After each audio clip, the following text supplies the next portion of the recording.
দিকে ঘুরতে গেছিলাম। ওইদিকে গেছিলাম একটা কারণে, যে ওইদিকে যে পুকুরগুলো আছে ওইগুলোকে দেখতে, ওইগুলোতে কীরকমভাবে চাষ হয় জানা, আশেপাশে জানার জন্য। তো গিয়ে অবাক হলাম যে ওইদিকে প্রত্যেকেরই প্রায় একটা না একটা পুকুর আছে। তো আমরা ওইদিকে গেলাম, গিয়ে দেখলাম। তারপর একটা পুকুর দেখলাম যে ডজার দিয়ে যে খনন করছে, ওইটা আপনার দেখাম একটু পরে।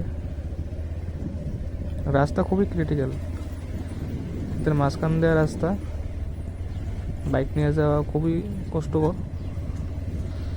তো আপনারা দেখতে পাচ্ছেন এই যে এই জায়গাটা খুবই খারাপ জায়গা।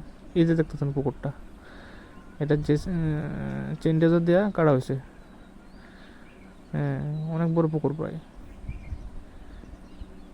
এটা পাটটা